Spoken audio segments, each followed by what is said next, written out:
Hello, dear students. How are you all? Hope you all are good. Today we are going to discuss our new topic, that is petroleum. As you all know that petrol is used for running light motor vehicles like scooter, motorcycle, cars, etc. And diesel is used for running heavy motor vehicles like trucks, buses, etc. So dear students, कभी आपने ये सोचा है कि ये petrol और diesel हमें कहाँ से मिलता है? हम हमेशा बात करते हैं कि पेट्रोल और डीज़ल जो है वो नॉन रिन्यूएबल रिसोर्सेज हैं। हमें इनको सेव करना चाहिए, बचा कर रखना चाहिए अपनी फ्यूचर जनरेशन के लिए।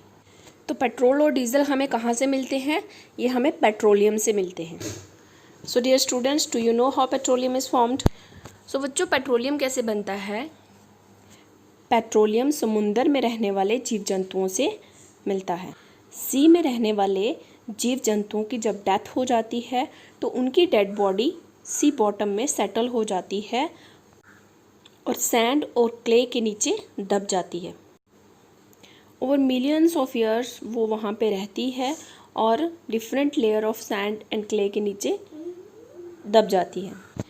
मिलियंस ऑफ ईयर्स सैंड और क्ले के नीचे दबे रहने के बाद उस पॉइंट पे एयर की एब्सेंस हो जाती है और टेम्परेचर और प्रेशर बहुत रेज हो जाते हैं उस पॉइंट पे, जिसकी वजह से dead body of organism get converted into petroleum and natural gas.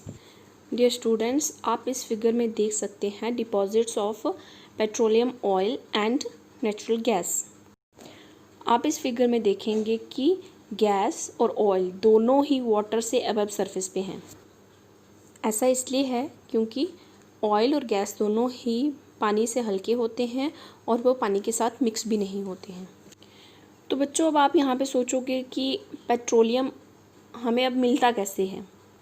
Petroleum को अंडर सरफेस से कैसे बाहर निकाला जाता है? तो कैसे निकाला जाता है? यहाँ पे ड्रिलिंग करके पेट्रोल बाहर निकाला जाता है। तेल के कुएं खोदे जाते हैं तो उसके बाद पेट्रोल को धरती से बाहर निकाला जाता है।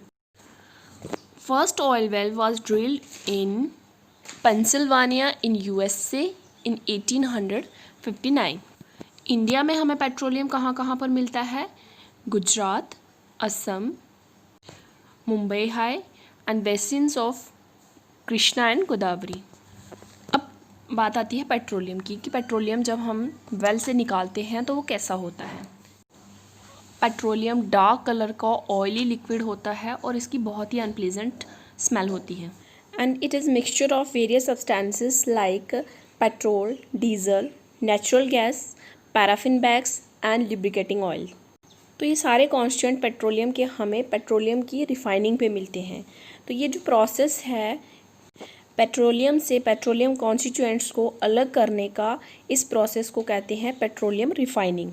And the process of petroleum refining is done in petroleum refinery. कि पेट्रोलियम को साफ़ करने का काम पेट्रोलियम रिफाइनरीज़ में किया जाता है। स्टूडेंट्स, आप पेट्रोलियम रिफाइनरी की एक इमेज अपने स्क्रीन पर देख सकते हैं। पेट्रोलियम और नेचुरल गैस से हमें बहुत सारे प्रोडक्ट्स ऑब्टेन होते हैं और इन सब को हम कहते हैं पेट्रोकेमिकल्स। और ये जो पेट्रोकेमिकल हैं इनको बहुत सारी चीज़ें बनाने में इस्तेमाल किया जाता है। For example detergents, fibre like polyester, nylon, acrylic etcetera, polythene और प्लास्टिक बनाने में भी इन पेट्रोकेमिकल्स का यूज़ होता है। Hydrogen gas obtained from natural gas is used for the production of fertilizer like urea. Due to its great commercial importance, petroleum is also known as black gold. So dear students, that was all for today. Hope you understand the topic well. Thank you for watching.